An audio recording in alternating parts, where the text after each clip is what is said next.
My name is Nathan Smith, and I'm the Digital Literacy Specialist for the Central Arkansas Library System.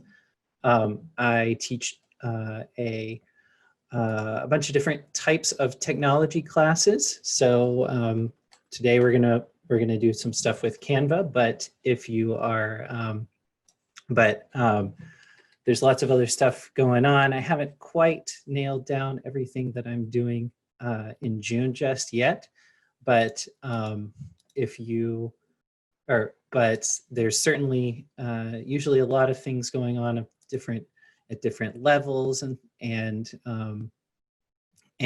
different. There are a lot of different things that you could learn about related to technology, more advanced stuff, more basic stuff, a lot of good things. So if you are, so keep an eye on the website.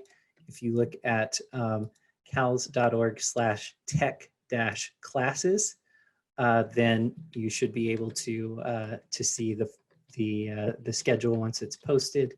If you click on the little link that says like view and register for classes. Apparently, I've locked myself out of my Canva account. I was trying to get us all squared away. Yeah,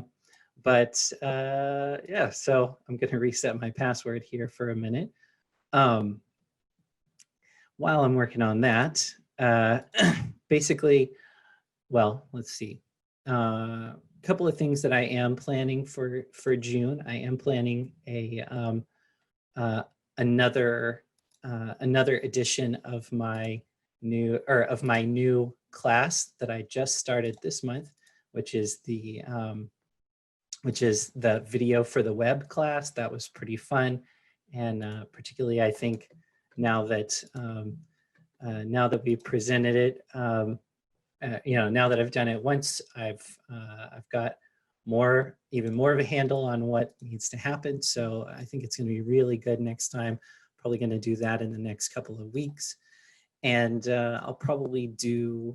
I'm going to try tinkering with the Open Lab format. Open Lab is kind of a drop-in session where I let folks just kind of like come and talk with me about whatever technology questions they have, and so it's really pretty cool, pretty useful stuff, and so I'll probably be doing some of those sessions in one form or another, and we'll see what else. Oh, that's the other thing. I'm working hard on rolling out a weekly video series called Rockstar Tech Tips with a bunch of little tricks and shortcuts that I know that are really useful in just working with technology day to day. Usually it's things that are pretty broadly applicable, stuff that you're going to get a lot of use out of. The first one is the keyboard shortcut for undo. Keyboard shortcuts in general are extremely handy,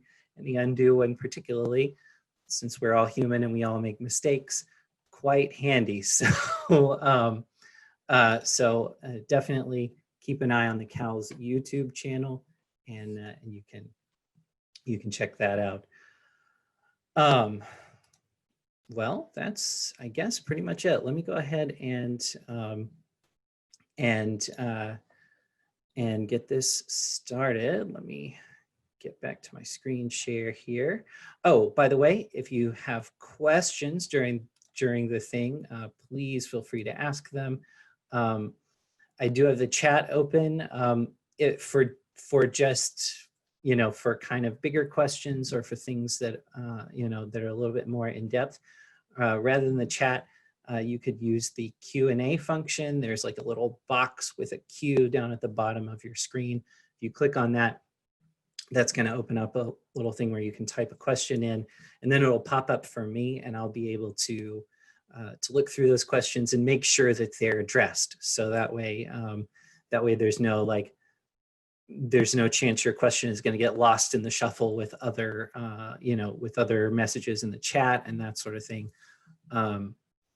So yeah, if you've got bigger questions, then you can throw those in the Q&A, and we'll try and tackle them toward the end of the session or whenever it's relevant. Okay, here we go. Share screen. Wonderful. All right, excellent. Okay, so I'm ready. I'm signed into my I've got Canva pulled up. If you're following along with me as I do this, then you can go ahead and pull up the and pull up a web browser and go to canva.com at the top. If you are following along with me, that's great. It's good to get some practice when you're in the process of learning something. If you aren't following along with me, that's also totally fine, because sometimes you just need to see something and be able to focus on it, and then later you can go back and redo it. I am going to record the session, not the chat or the questions, unless I happen to restate the question on air. But I am going to go ahead and get this recorded so that we can post that on the CAL's YouTube channel as well, and you can come back to it. So if you want to just watch and then try to practice or follow along later on, feel free. All right, so you can go to canva.com, and once you're there, you'll see something like this. If you haven't used Canva before, then you'll need to create an account. Oh, I already got a good question that I should address at the beginning. Are you using the free version of Canva? Why, yes, I am. I've never had the paid version of Canva, nor have I needed it, to be perfectly honest with you. So everything I'm going to show you is going to be applicable to the free version. Where there are certain limitations or things like that to to be addressed, I will I'll point those out, so that way you know, like, oh, if I had the paid version, I could do X, but I can't do X because I have the free one. Or you can decide for yourself whether the paid version might be helpful for you. For some folks, it's really useful. So you want to make sure that you are that you're using the tool that you need. And in a lot of cases, the paid version of Canva might be the tool that you need. So I'll hopefully give you the information you need to suss that out as we move forward. Great question. Thank you so much. Keep those coming, and we'll make sure that they're tackled. Okay. So when you sign in, you'll probably need to sign, or when you get there, you'll probably need to sign up first. There are 3 different options here. You can sign up using a Google account, a Facebook account, or your email. The advantage with these 2 things is if you sign up using a Google or Facebook account, then you don't have to remember a separate set of login credentials. And so that could be pretty convenient for you. And if you're signed into one of those accounts, then when you go to Canva, you should be signed in there as well. The downside to that, of course, is if somebody gets access to your Google account or your Facebook account, they also have access to your Canva account. And also, of course, when you sign up using one of those methods, you're sharing a certain portion of information, not a whole lot usually, but you're sharing a little bit of information with either Facebook or Google, as well as with Canva when you sign up. If nothing else, Facebook or Google will get the email address that you want, Canva will get the email address that's associated with those accounts, and Facebook or Google will know that you have a Canva account. That's probably not a huge deal, but it's worth mentioning so that way you can make the appropriate decision. If you click sign up with email, it's just going to ask you for your email address and a password. It'll probably also kind of walk you through a little demo of the basics of how to use Canva, the very, very basics. Usually when I've done this in the past, what it's been is kind of it'll show you sort of a it'll basically say, okay, what kind of thing do you want to make as your first thing? And you click through the options and then you make something, and then it shows you a little animation of how it works, and then you can get out. So once you've, once you've kind of stepped through that, you can click the Canva icon up at the top left to get back to the main sort of home screen. I'm going to click login down here to sign into my account.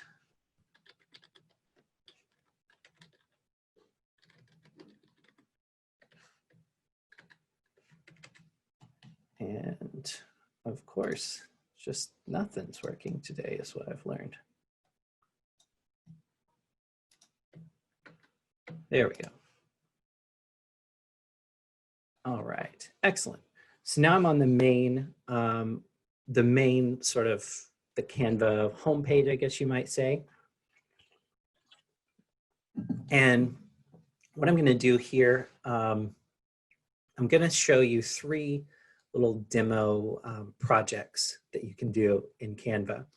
You can make all kinds of different stuff.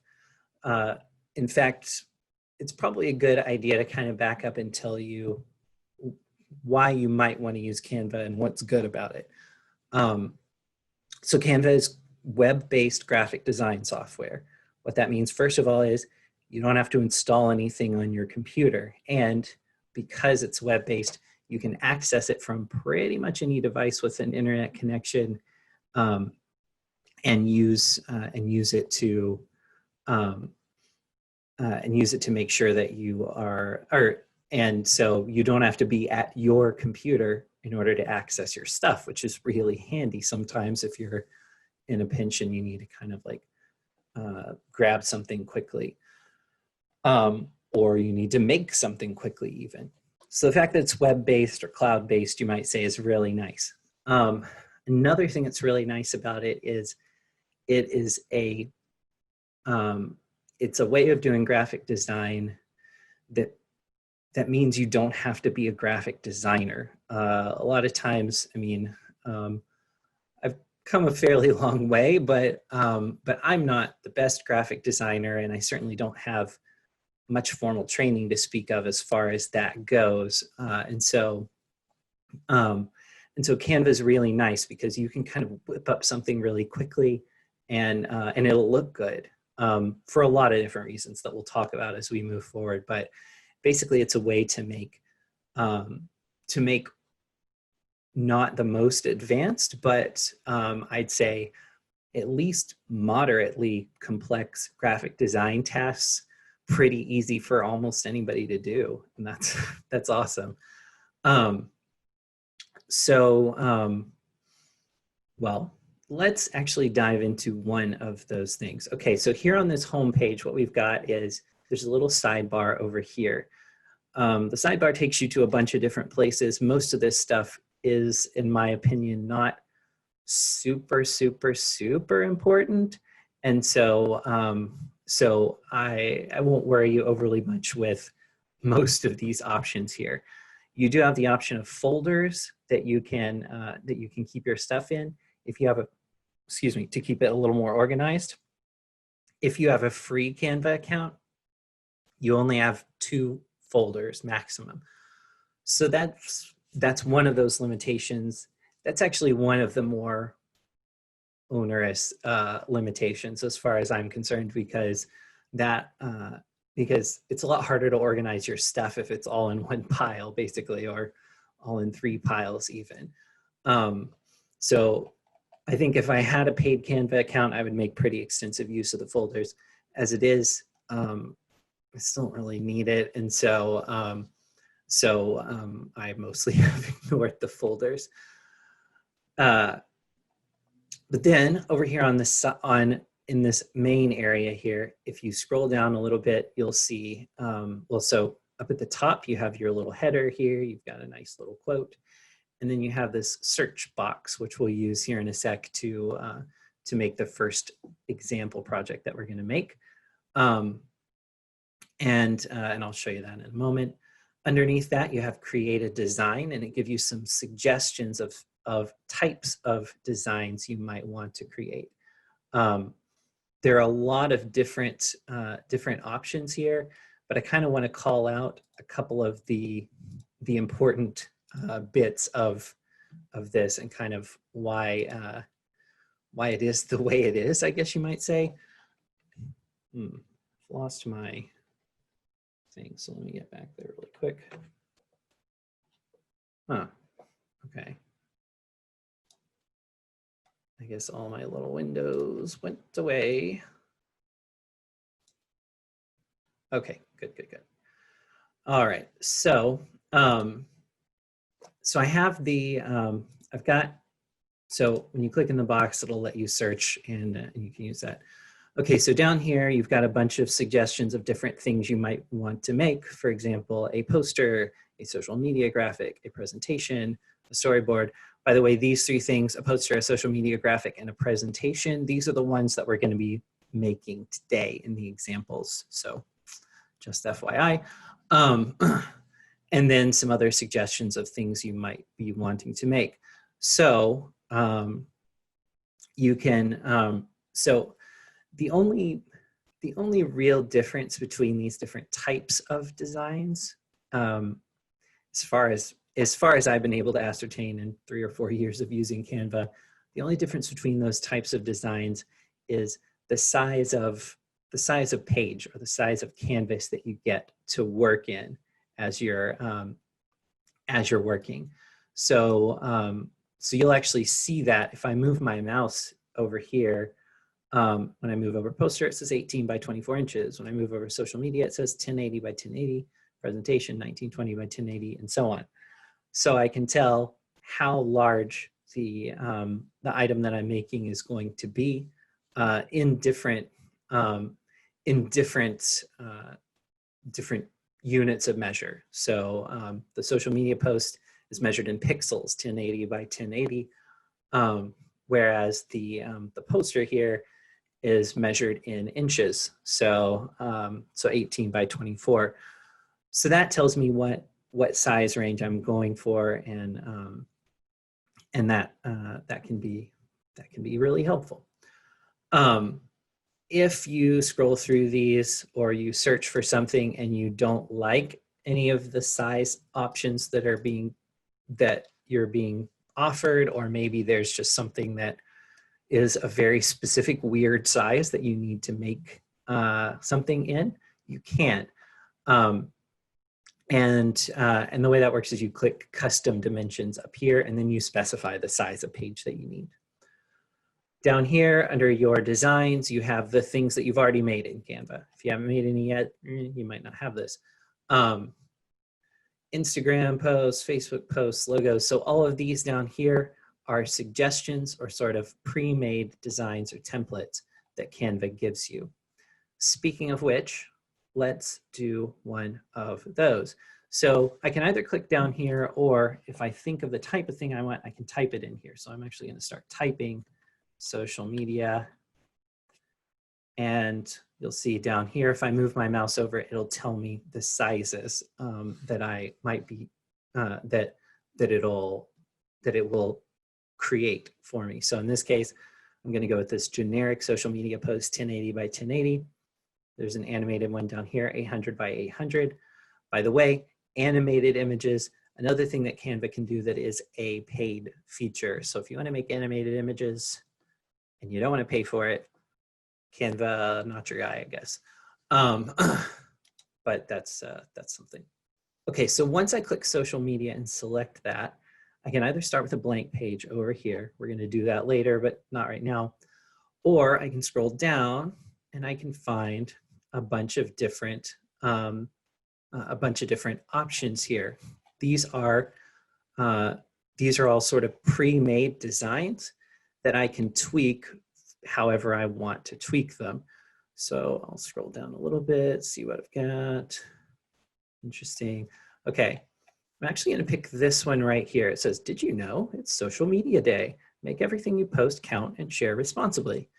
Okay, so I'm going to take this and I'm going to tweak it a little bit because this is not exactly what I want to post. I mean, theoretically I could, but particularly if you're in a class called Digital Marketing with Canva, you're probably just not going to be posting these completely vacuous nothings.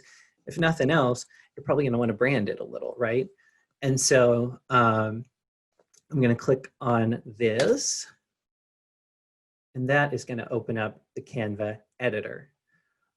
From here, I can basically make any change I want to this design without any problem. It's super duper easy, honestly. So so let's take a look at it and see what we can do. First of all, let's change our text down here. The text, did you know it's social media day? Make everything you post count and share responsibly.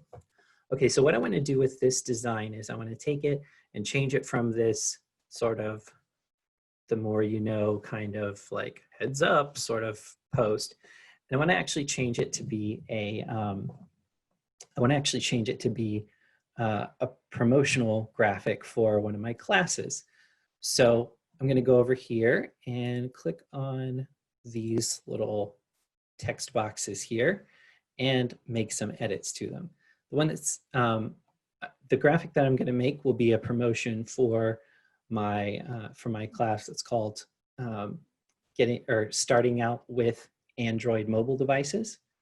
And so I'm going to change all this text to match with that and also show the time, date, and place that the class is taking place. Obviously not applicable at the moment.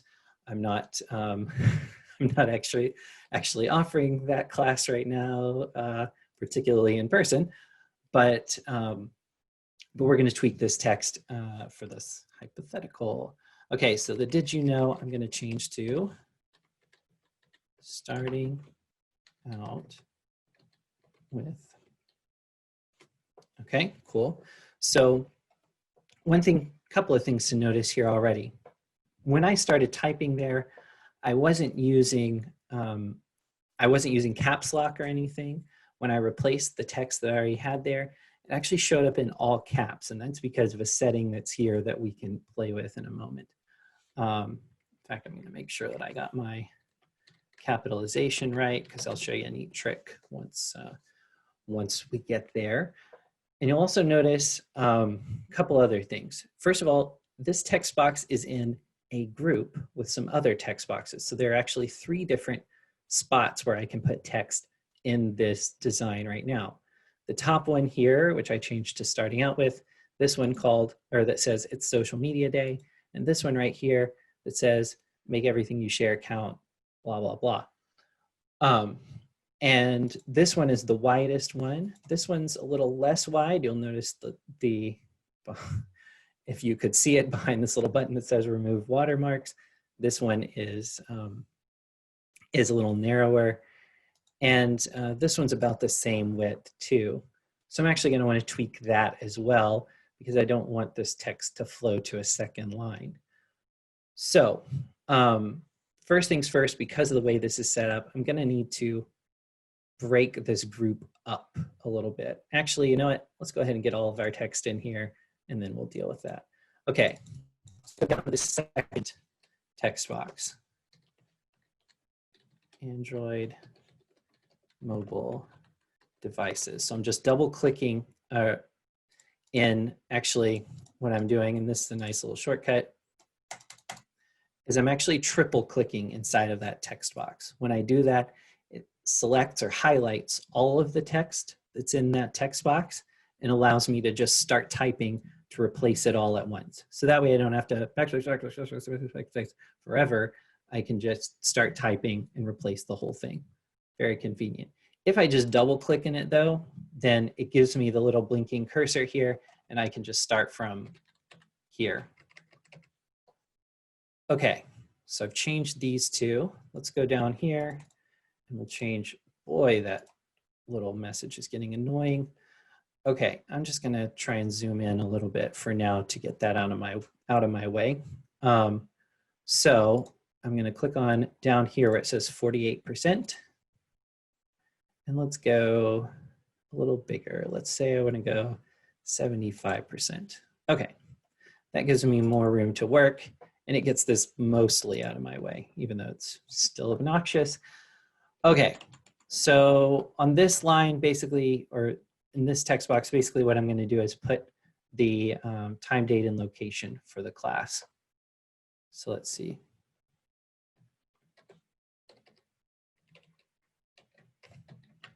Oh my goodness.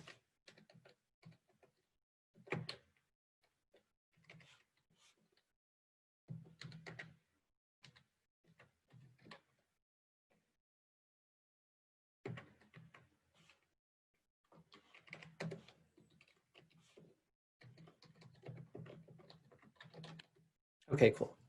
June 10th, 2:00 p.m., main library. So we are good to go there. Okay, so let's look at our formatting options with this text a little bit, and then we will, let's just break it apart first. Okay, so we've got these three text boxes here. To shift them the way I want them to be, I want to widen this text box out for sure, and I'll maybe make some tweaks to this one as well. So since all of them are grouped together along with this little speech bubble thing, what I'm going to do is just select one of them. It doesn't matter which one. And I'm going to click on ungroup up here. When I do that, it splits it apart. Now they're all still selected. So if I try to change something, for instance, if I try to move it around, we'll talk about that in a minute. If I try to change something, then it will, most of the time it'll affect all of them together. If I were to press delete right now, it's going to get rid of all that stuff. But I'm going to go up here and click this left arrow near the top to undo and get that back. Now none of them are selected, so I'll just click on the one that I need to work with. Okay, so with this one, I just want to widen it out a little bit. With text boxes in Canva, by the way, first of all, I guess it should be said, whenever you need to place text inside of your, in your design in Canva, you have to place, you have to place a text box. Obviously, it's not like something like Microsoft Word or whatever, where you just have to, where you just open it up and start typing. So you do need a text box, and I'll show you how to put those text boxes in the next example, since we've got them pre-made for us this time. But your text boxes, the thing that matters primarily with your text boxes is the width of them. So when I started typing, this was all one line of text before. When I started typing, starting out space, and then I tried to fit width in there, it wouldn't work because this text box is only this wide. If I take this little pill shape right here, I guess, and drag it out a little ways to the right, I now get one line of text like so. I'll just bring it out here for good measure, or maybe even, there we go. So you'll notice, by the way, I get these little magenta lines that are popping up for me. If I drag the edge of the text box out this far, I get a solid line that goes all the way around the design. Those are my margins. Now, since I'm creating this for a digital, in a digital format, it's a social media post, I don't have to worry so much about margins because most of the time folks are going to see the whole thing. And if they can't, then they'll probably have the ability to zoom in and out. So I don't have to worry so much about those margins. If it's something that you're printing, that's, could be more important because depending on your printer, you need to leave a certain amount of gap between the very edge of the design and, excuse me, and where you're, the actual information that you want people to see. By the way, if you're getting it professionally printed, there are some options here in Canva that I'll tell you about a little bit later. But for now, if you're printing it yourself, your printer definitely has a certain margin outside of which it cannot print. And then if I drag it out a little further, you'll notice I get dotted lines, and the dotted lines only go down a little ways down here. I wish I had kind of a second pointer where I could point to it for you. Oh, I guess I can slide down there. So it only goes down this far. That, that's because this is aligned, or this is aligned with the edge of this text box that says Android mobile devices. That, whoops, right-clicked accidentally. Those little magenta lines are what's called snapping. Snapping is basically a way, it works in a lot of different software. It's basically a way to align things precisely with each other without having to spend a bunch of time really just digging in there. You can align stuff and, you know, you can align stuff precisely and you don't have to zoom way in and go by eye and all of that stuff. You can just let the computer do it. And that's lovely. It's so, so helpful sometimes. So you'll notice that happening as you drag things around or resize things in Canva. Okay, so we've got that text box widened out just the way we want it. Now I'm going to come down here and edit this box that says Android mobile devices. To do that, the first thing that I'm going to do is take a look at the size, because honestly, no, actually that's okay. I might play around with it a little bit though. Let's go up here to the top. Okay, up here at the top, while I have this text box selected. Now, if I click outside of this text box, then you'll notice this little top toolbar is blank. If I select an object in my design though, then I get some options to play around with it. So in this case, I've got the text box selected, and I have a bunch of settings up here that I can use to tweak that. So up here at the top, I have left, I have the font. If I click on that, then it gives me a list over here of fonts that I could use for this text box. If you have a paid Canva account, you'll notice there's a little crown next to some of these options here. Those are fonts that are included with the paid version of Canva. The basic free version of Canva, though, excuse me, honestly has a lot of font options. So I don't think you'll be hurting too badly if you, if you stick with the free version like I have. But yeah, you can add some extra options there. You can also, this is another handy thing that honestly I'd probably use more if I had the paid version of Canva, which is the ability to upload a font. So if you have your own font, something that's associated with your branding that you're using, or things like that, you can upload that font and then you can use that directly in your Canva designs. And that's pretty cool. So yeah, you have that option if you have a paid account. If you have a free account though, you still have a bunch of fonts that are available for you. I'm going to stick with the font that we have right now. In addition to that, I've got my font size here. 75.6 is the size of text that, that Canva has for me right now. But I can change that. I can click on the drop down and I can set a particular size from the menu, or I can actually click up here and manually type in. If I wanted size 68 or something, I can type that in and press enter, and that would work as well. By the way, when you're working with text in Canva, one of the things I find really cool about it, but might throw you off if you've used other software like this, particularly say something like Microsoft Publisher or InDesign. With those types of software, when you resize a text box, the text inside it stays exactly the same size and shape.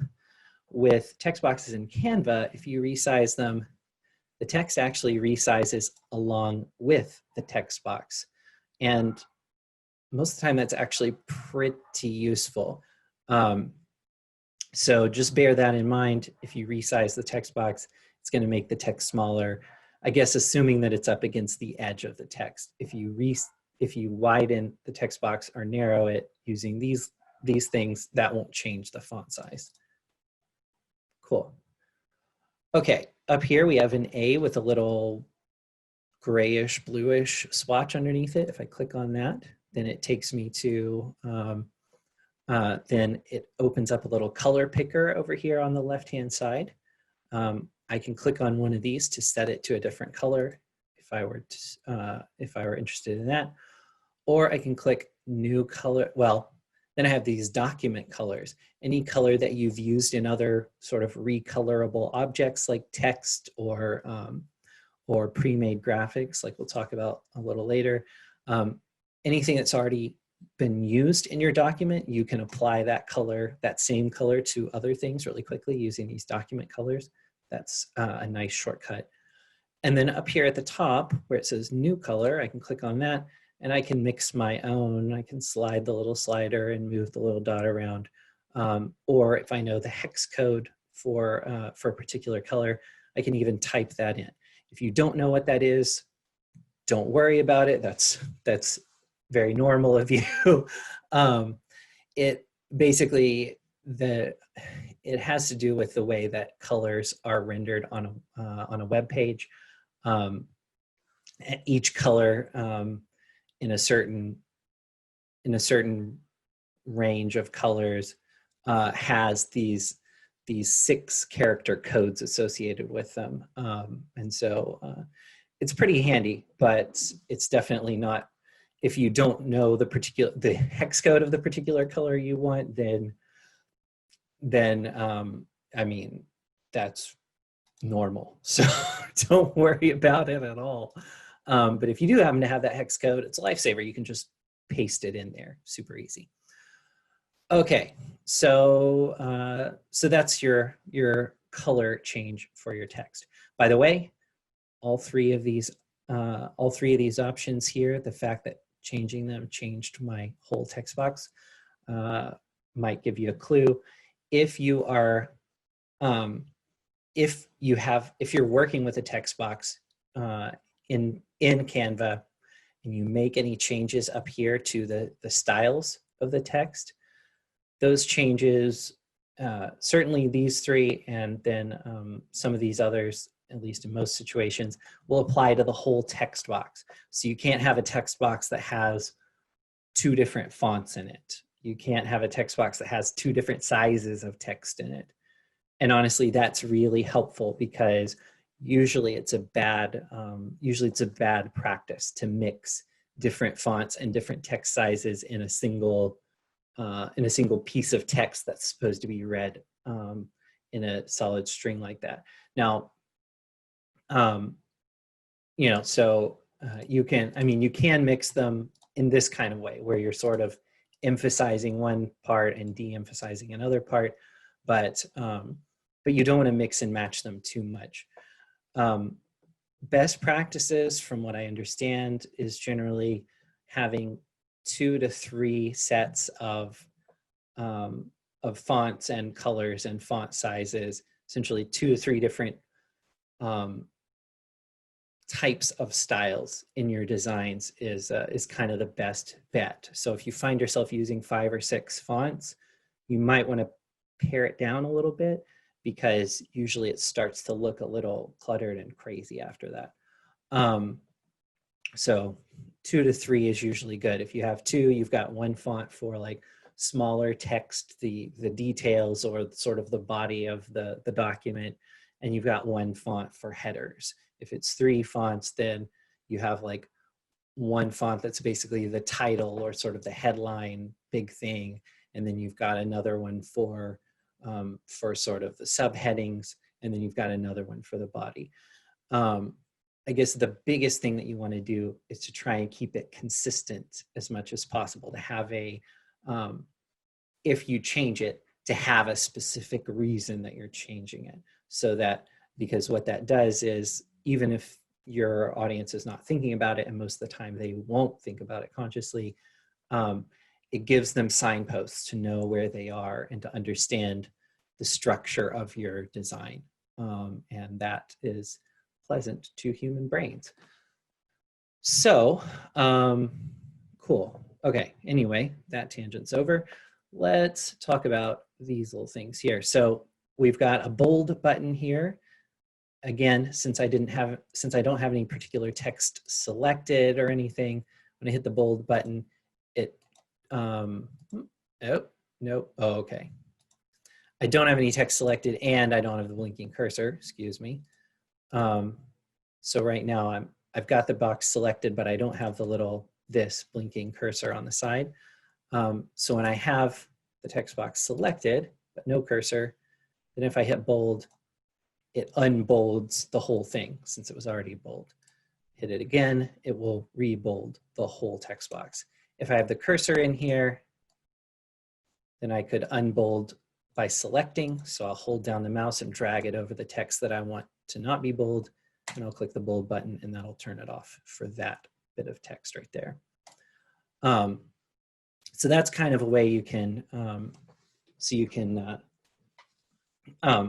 if you need to highlight a specific word or emphasize a specific word, you can still do that. This particular font doesn't support italics, so my italics button is grayed out, but it does support underlining, which is the U here. So I can click that to turn underlining on and off.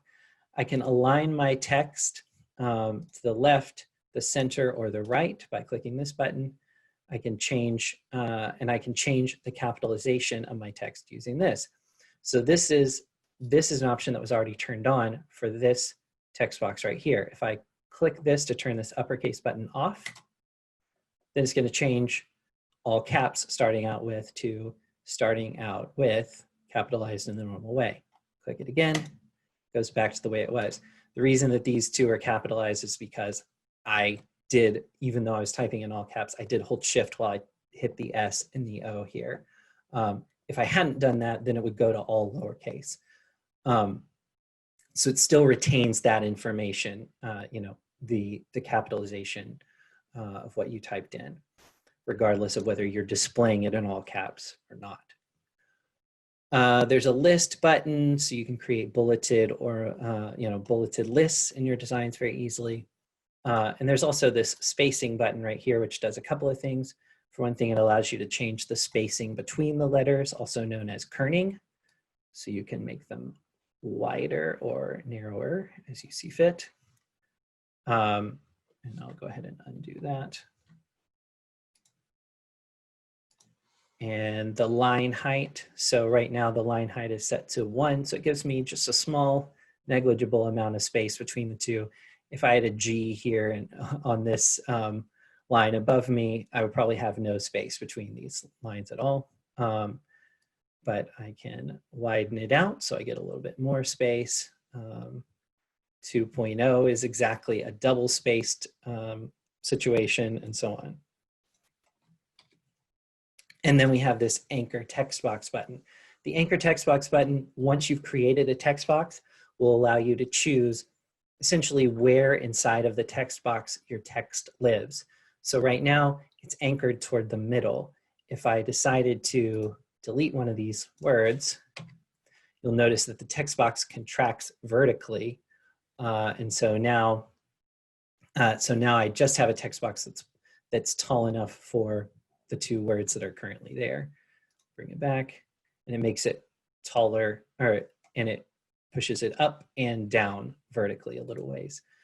If I had it anchored at the top, then essentially the top border of my text box would stay where it was, and then the text box would just expand down as I inserted more text.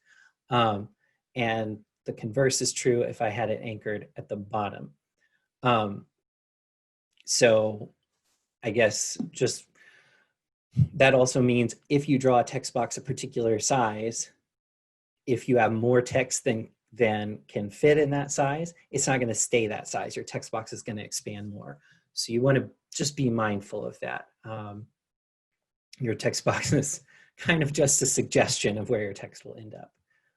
Okay, so there's a position button here. If I want, I can position the entire text box either at the top of the page, the middle of the page, or the bottom of the page, on the left of the page, in the center horizontally, or at the bottom, or on the right. And I can also choose where it shows up in relation to other objects, which we'll talk about here in a bit. And there's some other things that we'll deal with up here a little bit later. If I want to get rid of it at any point, I can click this trash can.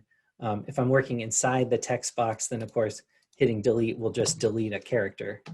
But if I just have the text box selected, but I'm not editing the text, pressing delete will actually delete the whole text box. There we go. Okay, cool.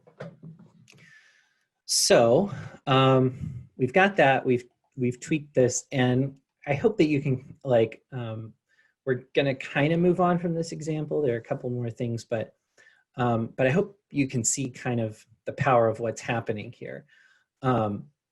We had this design. It was pre-made for us. It looked, it looked pretty good. It was basically what we wanted, and so we were able to just go in and tweak the things that needed tweaking rather than saying happy social media day or whatever. We put in the information that we needed in our design, and now we can basically just use it however we want to. It's done. Well, with one exception that we'll see in a moment. But that's a great thing about Canva, because you can, all of these templates, these pre-made designs are already there for you, and all you have to do is just tweak them, and then you're good to go. So a lot of times it's really all you need. If you want to make a quick little graphic for some particular purpose, then it's right there for you, basically. Over here on the left, you'll notice that I have a templates thing highlighted here. We'll talk about some of these other tabs on the left in a moment. But I have this templates thing highlighted here, and there are a few different little groups of templates that you can browse. So real estate, quote, social graphics. So like something to sort of feature an inspirational quote or whatever. Things for sales, things for travel stuff, the Chinese New Year. And then if I keep scrolling down, I can just see some featured or new ones. Looks like Social Media Day was recently, I guess. And some Pride stuff, some Mardi Gras stuff. So all kinds of things. So, and you also have a search box up here. So if you're like, I wonder if they have a template for X, they probably do. So you can just search for it up here at the top and get there. Okay, so let's talk just briefly about what's going on up here in this top sort of multicolor bar. Okay, so if I were to hit this home button right here, that would take me back to the home page where I can browse my designs and I can start a new thing. If I click File here, I get some additional options for my design. I get the name of it, which I can change here by clicking this pencil, or I can do it over here, which I'll show you in a sec. I can create a new design from this file menu, show margins, and show print bleed. So if I click show margins, it's going to show a little dotted line outline for 1/2-inch margins. And I believe you can change that somewhere, but I don't recall where right off the top of my head. And that's not the most important thing to show you. So you can show or hide those margins. You can also show the print bleed area. So you'll notice if I do that, I get these little dotted lines, and I get some extra space on the edge here. This is for if you're sending your design to a professional printer. If you're sending your design to a professional printer, what they're going to do is print it on, essentially on paper or cardstock or whatever they're printing for you, that's slightly larger than the size that you actually asked for and need and will receive at the end. So it'll be slightly larger. And so if you have this print bleed area, you can add extra design that's superfluous, basically beyond the edge here. So you'll notice my little blue bars at the top and my white area here around the middle. They kind of extend outward into this bleed area. What will happen is, so once the printer prints the whole design, including the parts that are in that bleed area, then they're going to actually use a machine to trim it down to the appropriate size. But since this is, life, it's not going to be perfect. And so if there are tiny little differences in how this copy of the page is cut versus how this copy of the page is cut, they won't matter so much because that bleed area, they'll basically, it'll still look like, it'll still look basically the same because you've got those extra bits of design on the edge that can be that can be trimmed off to get it to the appropriate size. And so like, if it's slightly crooked and this part shows over here, that's a lot better than if I didn't have that bleed area. I would end up with like this corner and this corner being slightly blank on the edges. So, so yeah, that's what that's for. Anyway, I have a save option here, but Canva does autosave. This is super important. As you're working, you may have noticed up at the top, as I was working, Canva was occasionally saving the changes that I had made to my design. If I were to go out right now, then my design would be exactly as it is when I come back later on. And that's a double-edged sword, because on one hand, you know, on a computer, you might be used to opening up a document, making some changes, trying some things out, and then if things get too hairy or you're like, this isn't really working, you just close it out and start over. And that's not, you know, that's a perfectly fine strategy as long as you're not working with something that auto saves. If it auto saves, then whatever changes you make are going to be saved as you go along. But that can be a good thing too. If I make a bunch of changes, I forget to save, and then my laptop runs out of battery, or you know, my computer or my web browser crashes, or different things like that, when I come back, it's still going to be basically, you know, autosave is going to make sure it'll still be basically the same way that it was. So that's really nice. Just bear that in mind. If you want to kind of practice or experiment, or you want to take a design that you've already made and make another design based on it, then what you want to do is go down here and click make a copy before you start making those changes that you might not keep. When you do that, it creates a copy of your design in your Canva account, and then you can, and then later on, the original design is still there, but you can make whatever changes you want to the copy without it causing a problem. So they're saved to folder, so you can put it in a particular folder in your Canva account if you're using those. Resolved comments, you can do a comment thing if you're collaborating with other people. We're not really going to dig into that, but you can kind of comment back and forth and give people notes if you're working with somebody else on your design. The version history, that's something that you get with a paid plan. And then there's download, which is also over here. So we'll talk about it in a sec. Resize, this is another paid feature called Magic Resize. Basically what it does is it allows you to make the same design and then have it resized in different ways that are good for those particular media. This one is not particularly dynamic, this example that they're giving us here, but basically the idea is, you know, if you made a social media graphic and then later on you also wanted to send out a postcard to customers or whoever with essentially the same design, those are two different shapes. And so that design would need to be tweaked a little bit in order to work properly for the postcard format versus the social media post format. What this Magic Resize thing does is resizes it automatically so that you don't have to worry about shifting things over a little bit over here and resizing this graphic over here and picking a different font size and so on and so forth. You can make it all happen once super duper easily. So that's cool. But again, I haven't found it necessary to pay for that just yet.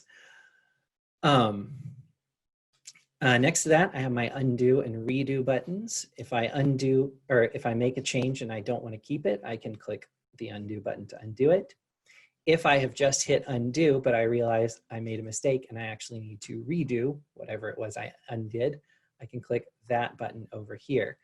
The redo button is only available after you use the undo button. So you want to essentially, when you hit undo, you want to watch your design to make sure none of the changes you wanted to keep got accidentally undone. And if they did, then just hit redo and you're good to go. Over here, it says blue and white, Facebook theme, social media day,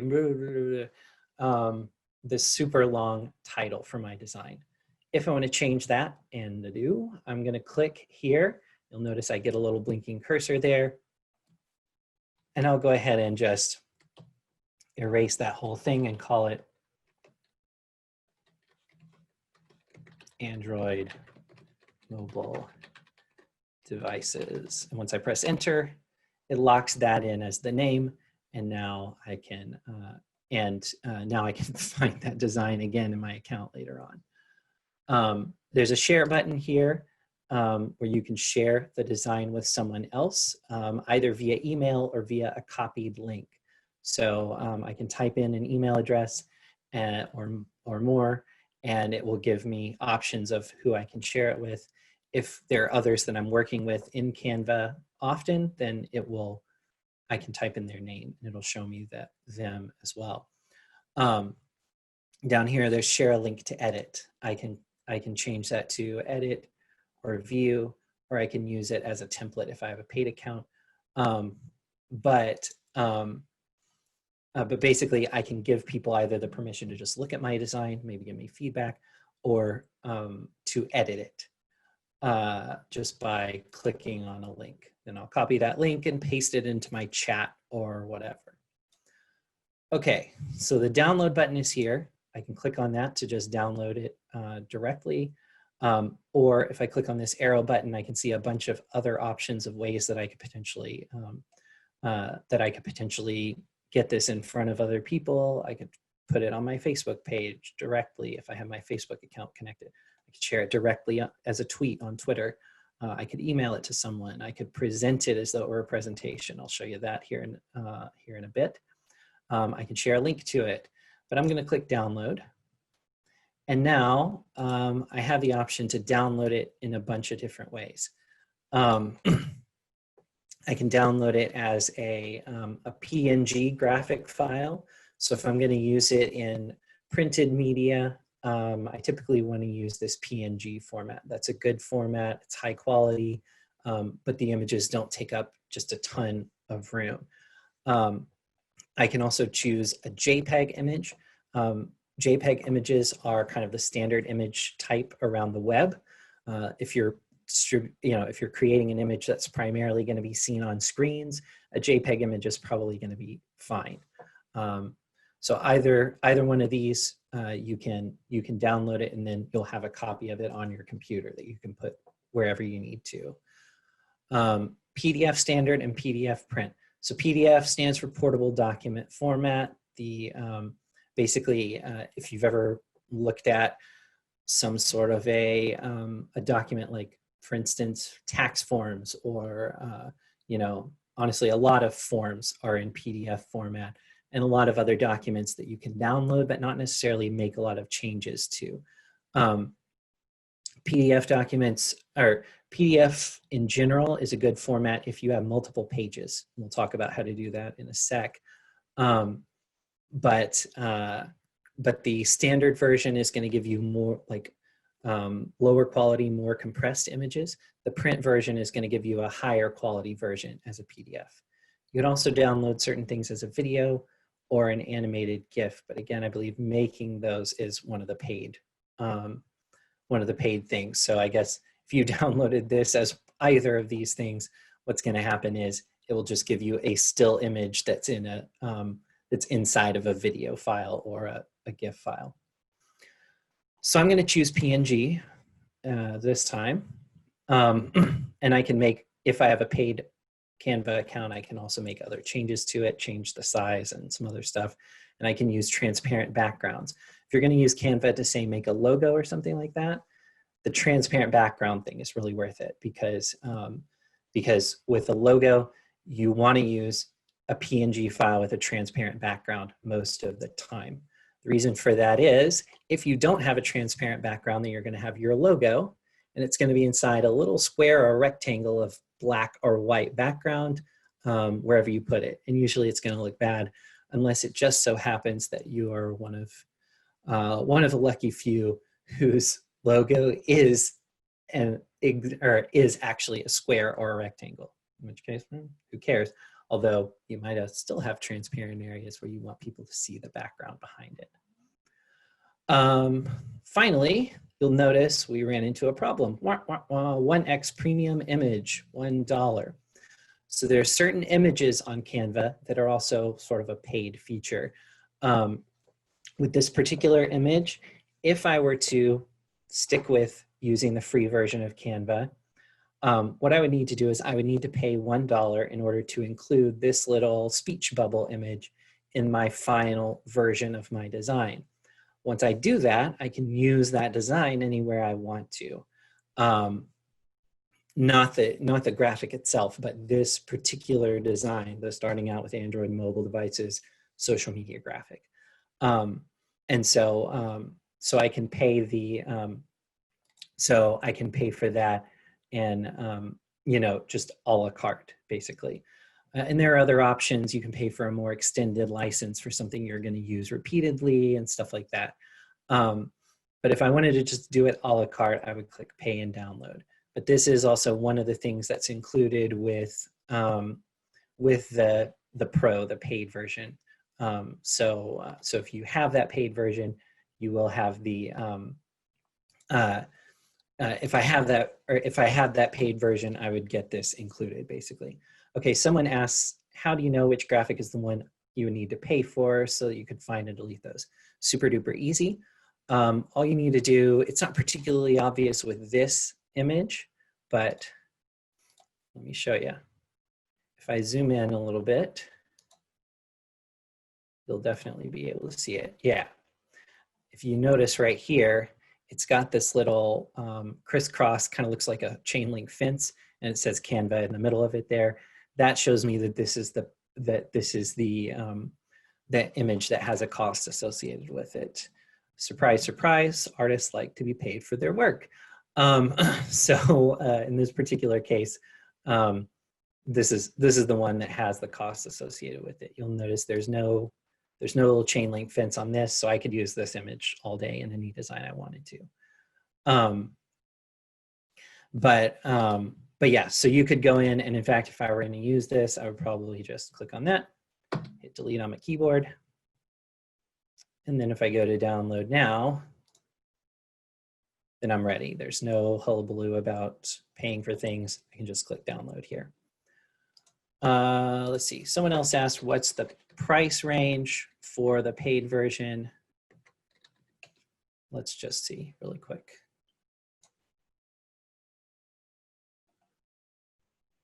Okay, so if you're paying monthly, it's $12.95 a month. If you're paying yearly, it's $9.95 a month. So you get, basically you pay $120 once a year. And there's also these like enterprise options and stuff. There's like, I think they call it like Canva for Teams or something. But yeah, so that's a good question. All right.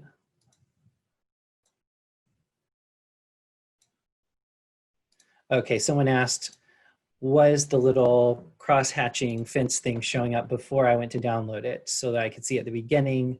Yes. So that was showing up. I actually already knew that it was there when I picked that design, because this is something I want to make, or that I always want to go over with folks. I actually knew that that was there, but I would also have been able to tell by looking. I would also have been able to tell even before I chose that template in the first place. If you look up here, you'll notice on this sidebar, this one says Arden Park House. If you look, you'll notice, I mean, you can kind of see there's like a little ... here. If I move my mouse over here, you'll notice not only do I get the ... little thing to give me more details, but I also get a button or a little badge that says free down here in the corner. So if I click on that, I know that everything in that particular example image, or in this particular template, is a free asset. So I wouldn't need to replace anything, just the text in order to use this one. Cool. Okay, so we're gonna move on to another example that's gonna move a little bit faster. There's a lot of groundwork to kind of lay about the basics of getting around in the editor, but we're gonna dig into some more exciting stuff here in a sec. Before we do that, are there any questions about what we've seen so far?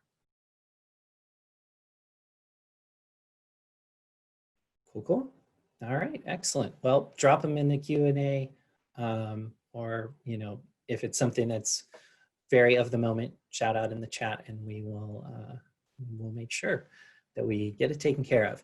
Okay, so rather than actually downloading this, I'm not gonna do it because I don't need this on my hard drive, so I don't care. I'm gonna click the home option up here in the corner. And that's gonna take me back to the home page here. Okay, the next thing that I wanna show you is we're gonna make a poster. So I'm gonna go down here and click on poster. Now again, of course, I could search poster up here at the top. And there are a bunch of additional options here, including World Malaria Day poster. That's interesting. But anywho, so I'm just gonna go with the regular old poster. Click on that. And now it's giving me an option of a bunch of different templates. Keeping yourself safe, and Memorial Day, graduates, etc. But I'm actually going to choose blank this time. So I'm going to click on the blank area right here. And now, excuse me, we have a blank poster in front of us. To kind of, well, one other thing to point out here as far as templates go, if you open up a blank design, or even if you open up a template and you're like, I don't really like that when you see it in a larger size, that's perfectly understandable. You can come over here and you can actually click on one of these templates to just drop it right in. So you don't have to worry about, coming back later on and getting the, basically so that you can, if you decide, I really want a template or I really want a different template, you can just switch to it. It'll probably, if you make changes, it'll probably warn you like, hey, you sure about that? So that you don't lose any changes that you meant to save. Cool. Okay, so let's start with a blank one. So what I want to do first is I want to create I want to put in a little background image. Now to do that, I can search for an image, which I'll show you in a little while. But for now, I'm actually going to use my own background image that I already have ready.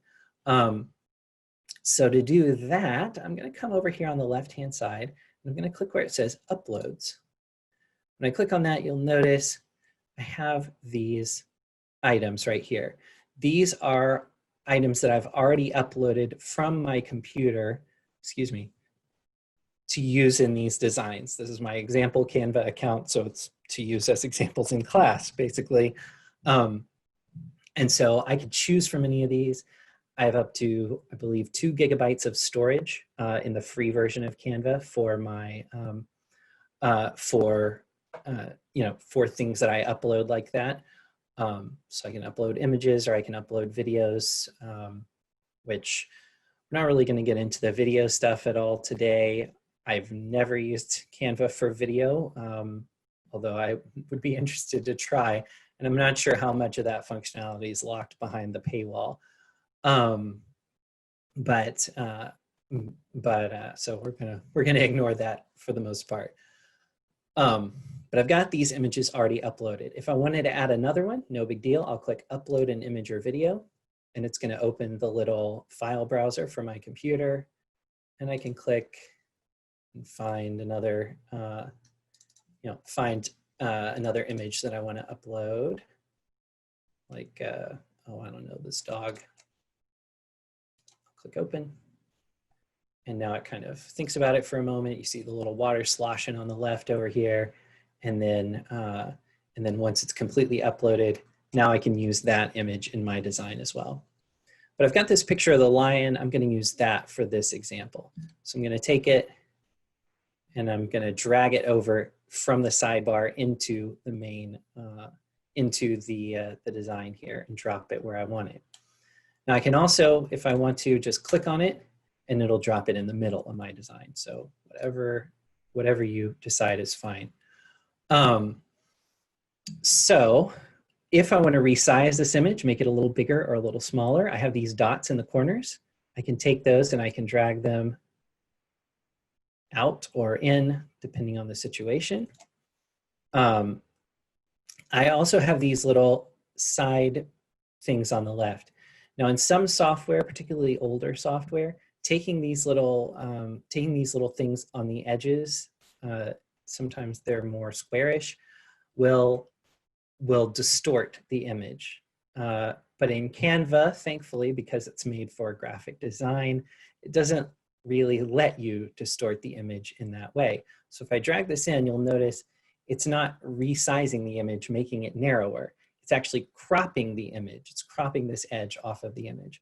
So that's really helpful because honestly, if you use these edge bits to resize stuff in most software, you're going to make something that looks bad because it'll be all distorted. Your people will look like they are on a very alarming diet, or that they, or that you know, they're on Mars and gravity is acting on them a little bit more strongly.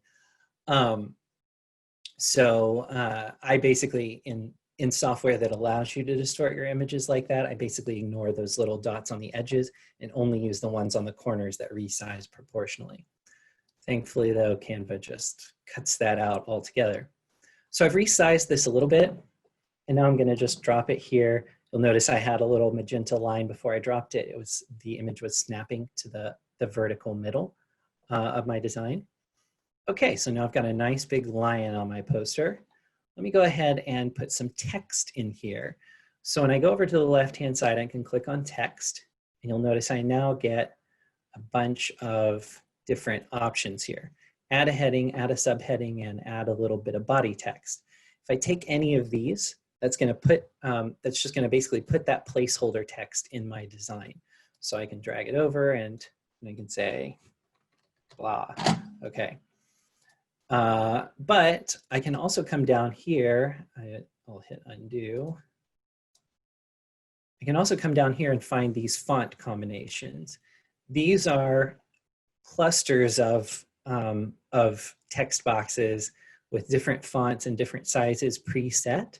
So that way you can use essentially some fonts that go together and give your thing a little bit more style. So let's see what we got. Oh, this one literally says wild sales. So I'm going to drag this one over here and drop it on my design. It gives me a pretty big thing. That'll work pretty well. I can drag it all around if I want to. These text boxes, again, like the other ones, are grouped together. So I've got this one that says wild, this one that says sale, and then this one that says up to 50% off. I'm going to go ahead and go up here and click on the little trash can for the up to 50% off. Yeah, actually, I'm going to leave that for now. Okay, so I'm going to change this one that says wild. You'll notice it's kind of turned sideways a little bit.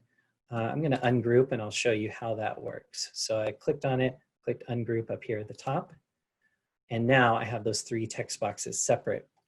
If you ever want to select multiple items at once, particularly to group them together so that you can move them together really easily, you can just hold down on the mouse button and drag a box around those objects, then let go. And now I have all three of those selected, and I could regroup them if I wanted to. Okay, so this one that says wild, I'm going to change this. So, and I'll change the sale one. There we go.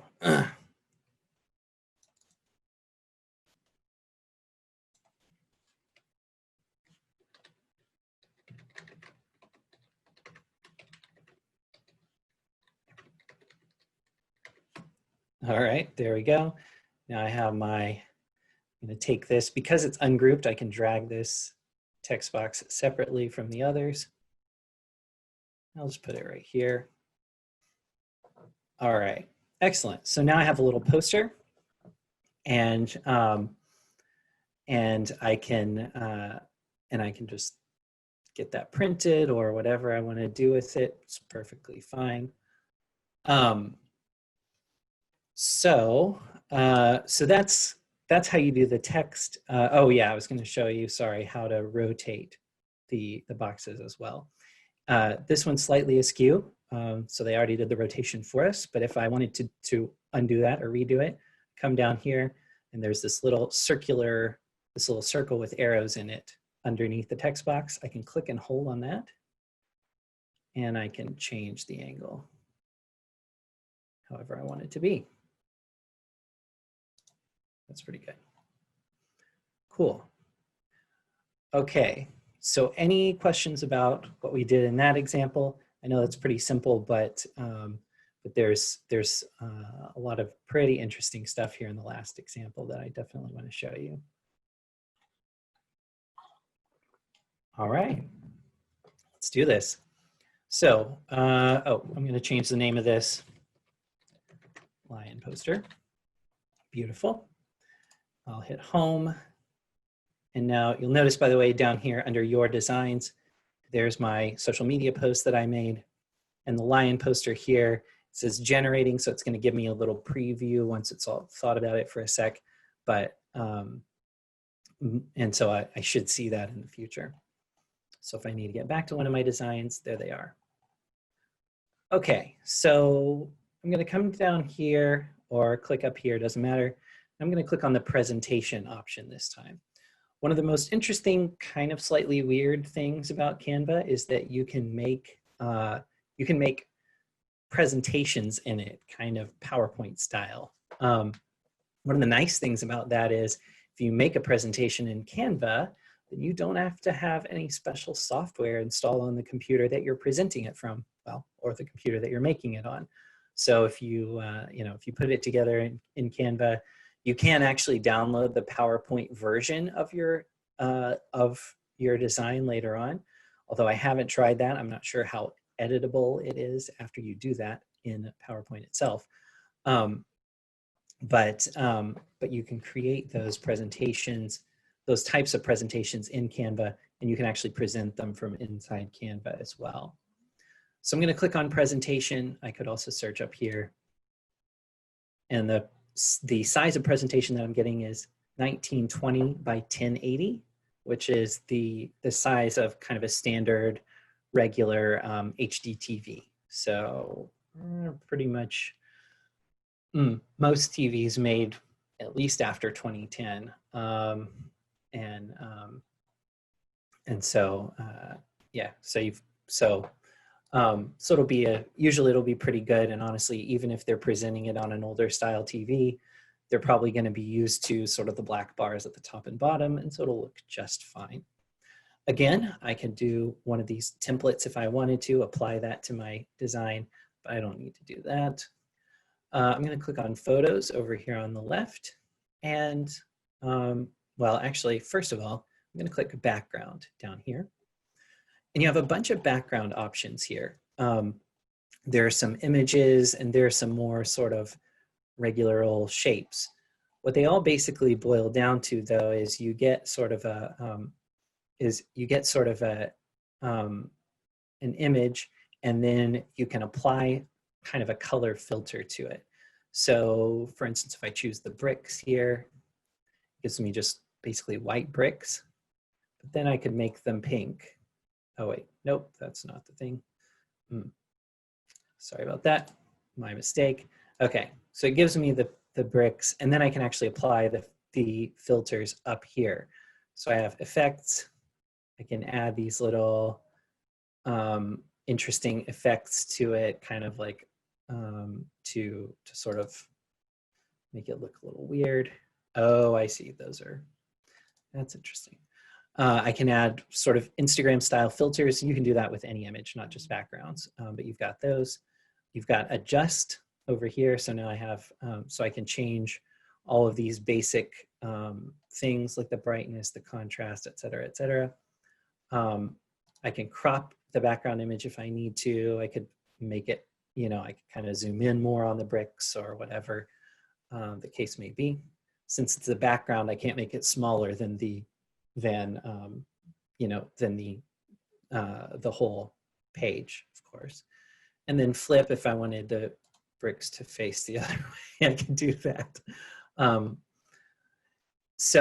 But then there's this color swatch right here that's white, the background color. If I click on that, then I can actually change the color that's overlaying this image. So now I get pink bricks or purple bricks or, you know, blue bricks or whatever the case, you know, whatever I want to do. I'll go with gray this time. Just pretty neutral, but I'm going to do some things on top of it. So that's good. So I've got my background set. If I add a new page, by the way, same background applies there. So I click on it. To do that, of course, you can click Add Page. You can also over here add presenter notes for yourself since it's a presentation. So I click on that, gives me some notes. You can use these arrows to change the order of your pages or your slides in this case. You can also copy the page right here. If I click on that, well, it gives me a copy, which is normal, like it's the same since it's the same background anyway. You can add a new blank page with just the background, or you can delete a page with a trash can. Okay, so let's add some stuff on top of this. I'm going to click on Elements over here. This is where we get some pretty interesting stuff. So I have some featured stuff, some coronavirus collection here, basically. Then I have these things called grids. The grids basically allow me to create a collage layout on my page, you know, across my entire page without too much fiddling, basically. So I can use these arrows to scroll back and forth, but I'm actually going to click See All. And that'll give me a big long list of possible grid layouts here. So I'm going to choose the, let's see, where is that one?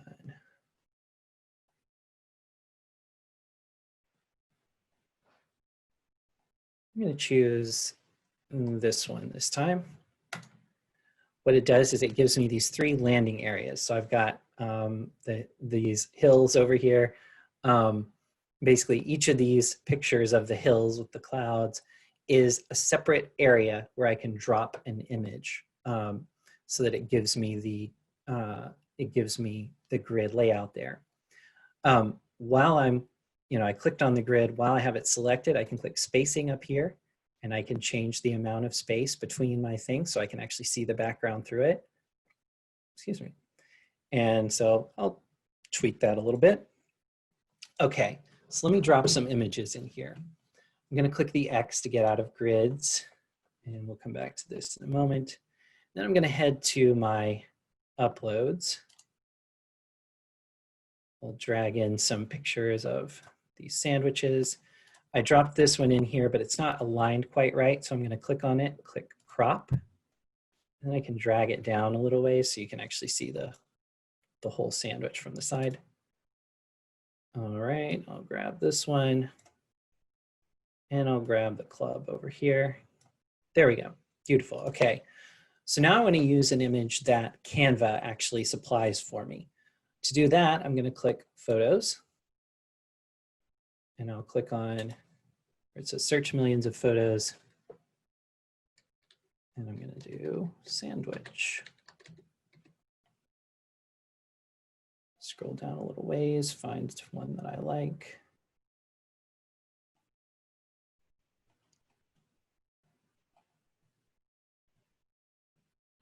There we go.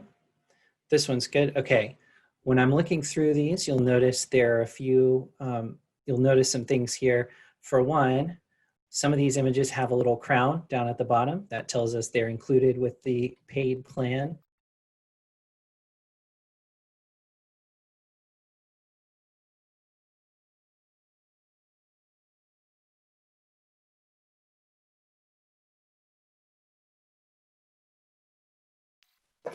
Okay, can everybody hear me now?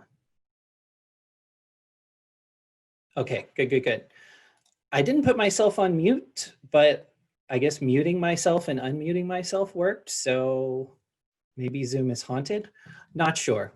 Anyway, thanks for letting me know. Okay, cool. So I've got my title here, and for the most part, it looks okay, but it might need to be separated a little bit from this background. So I'm going to show you a little trick. And this will show you, this is kind of a thing that I do a lot in things that I'm designing, and it's also It'll also show you a couple of additional useful things for Canva. So what I'm going to do to make this, give this a little more sort of contrast, I guess, with the background, is I'm going to add a little box behind it that's partly transparent. To do that, I'm going to go over here to Elements first and click on that. Then I'm going to find a shape. So I'm going to click See All under the shapes, and a rounded rectangle is a good option. If you look carefully at these, by the way, you'll notice a couple of things. There are ones with sort of hollow centers. So these three right here, if you put them in, there'll be a box, but no, they won't be filled up with color in the middle. These have kind of a shadow or a depth to them. This one right here is kind of a two-tone rectangle. So it's got one color on the outside and one color in the middle. You can change those colors. And then this one's what I want. It's just a plain old one, but with rounded corners, which is good. So I'm going to drop that there. And we'll go ahead and put the corner where I want one of the corners to be. I'll drag it out from the edge right here. And then I'll bring it down. Oh, it's raining now. And just maybe a little further. I don't want it to be that size. What's happening? Okay, I'm going to do it here away from my text. And then I'll put it here. Now, right now what I have is I've got the box here and I have the word sandwiches. Looks like maybe the box is already partly transparent. But I'm going to go ahead and take this. Let's see. Well, let's look. So I've got it selected. I'm going to click where it says transparency. No, it's not. How interesting. And when I slide it a little bit, you'll notice I can now see some of the background through the box, which is great. Now it kind of blends in a little bit more with the overall design. I'm going to click on the text box and I'm going to change the color to black. So now it really stands out and you can kind of see the shape and the text without, you know, but it still looks like part of the overall design. So, so that's one really nice thing. You click this little checkerboard, it gives you this transparency option, and you can change how opaque or transparent a particular item is. One other thing I thought I was going to have to do, but apparently I didn't, was change the position of this. You'll notice the text is here on top. If I click position here, I click backward, it's going to actually put the text behind the shape. Previously, it looks like they've changed some settings, but previously they had a, or previously you would have to do this whenever you added an object. Basically, whenever you add an object to your Canva design, the most recent thing that you added is on top. Even if two objects don't intersect with each other, if I have two different objects, one here and one here, then if I put this one on first and then this one on afterwards, what's going to happen is the one that I put on afterwards, if I ever drag those two together, the one I put on afterwards will be on top. If I drag them apart, you know, you can't tell. But if they're ever together, this one will be on top. So, so I'd have to, if I wanted this one in the back, I would have to go up here to this position area with that one selected, and then I would have to click backward in order to put it behind the thing that I added before. Someone asked here in the Q&A, can you add a drop shadow to text? Not that I'm aware of, unfortunately, but that is a good question. And something that's kind of weird. Honestly, I would kind of assume that they would let you do that, but go figure. Let's see. Okay, so we've got our title slide. I'm going to click add a new page, and I'm going to add one more slide to my presentation, and I'll show, or then I'll show it to you, show you how to present it, and then we'll kind of wrap it up. Oops, except for, oh yeah, that's a good thought. Someone just gave a nice suggestion.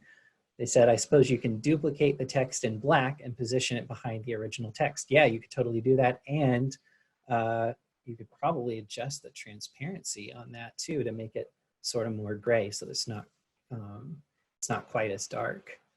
I like that. Okay, so let's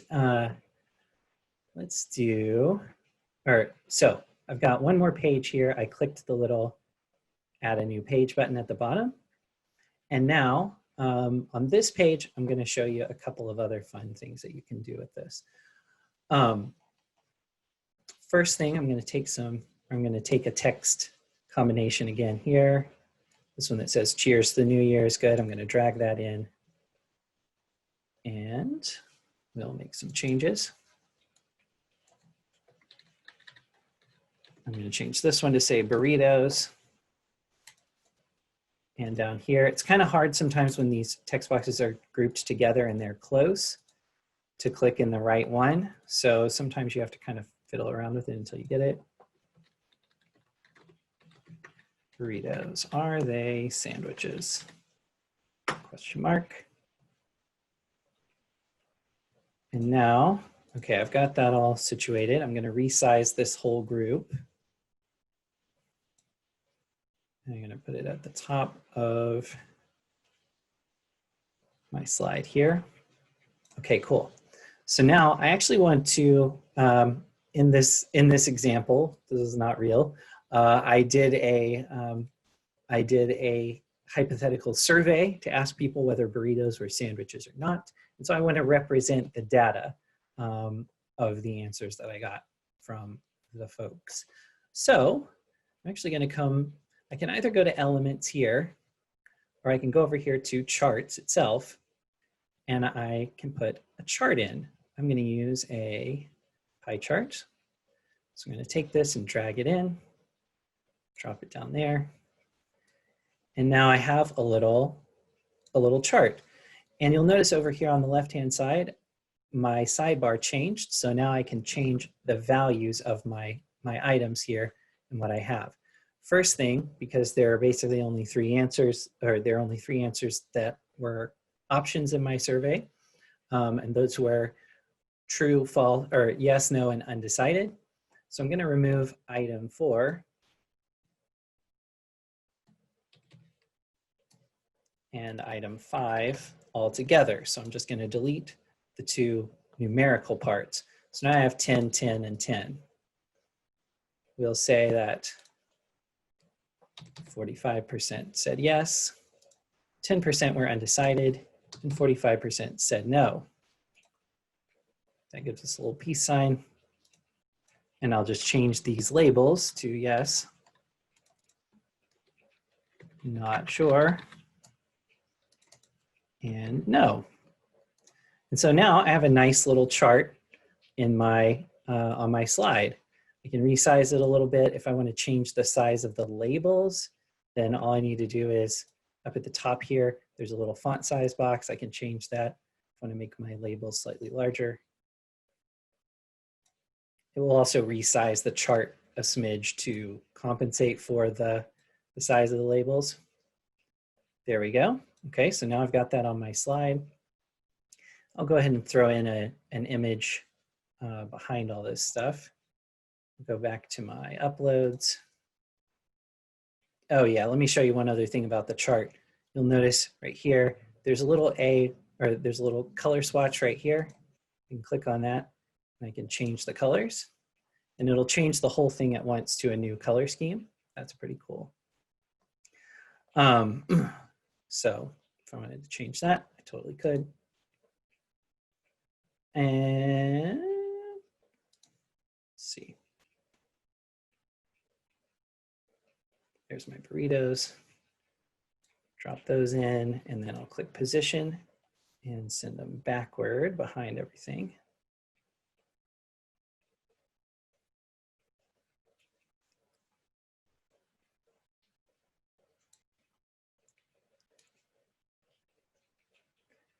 And this is another spot where I can use my little transparent object trick.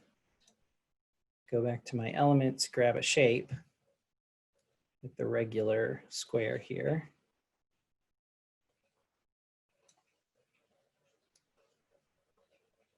And I'm going to cover most of the image, but not the whole thing, or most of the slide, but not the whole thing.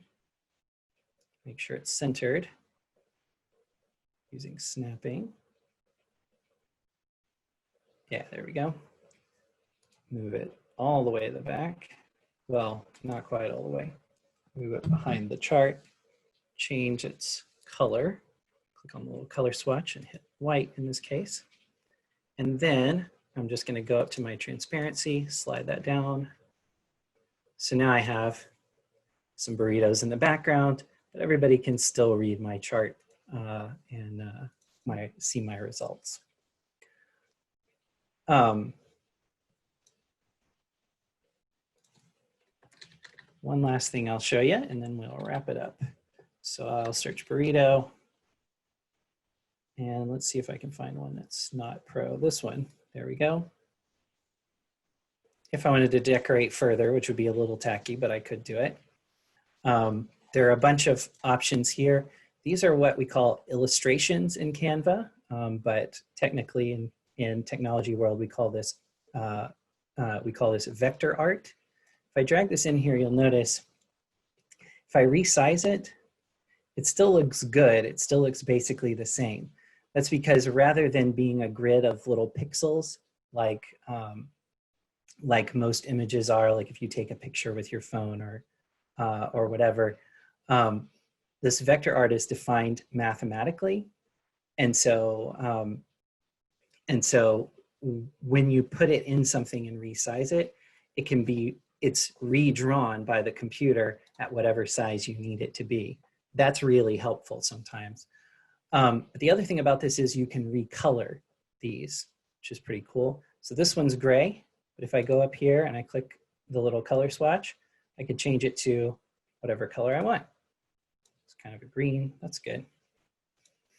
And so, and some objects, that other burrito that I had too many colors apparently, but some objects like that have multiple colors and you can change each of the colors individually.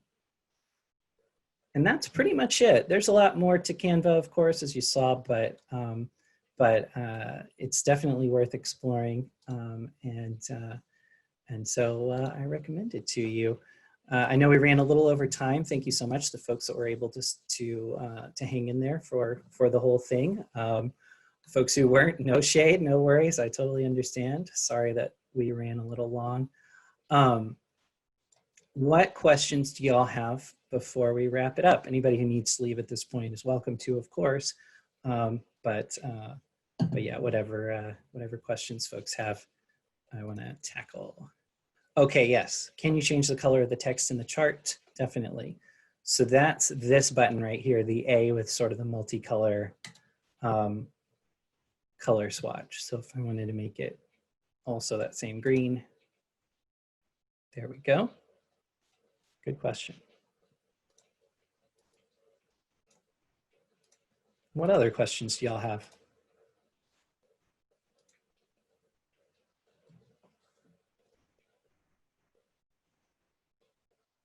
Excellent. Well, thank you so much for hanging out with me today, and I hope that you learned a lot of useful stuff. I'll be getting this, good, it still has been recording. I'll be getting this posted on the CAL's YouTube channel at some point. So if you want to go back and rewatch it at some point, follow along with what I've done, then let me know. I can't do like in-depth tech support or anything like that, but if you have little questions afterwards, you can shoot me an email. My email address is digital@cals.org.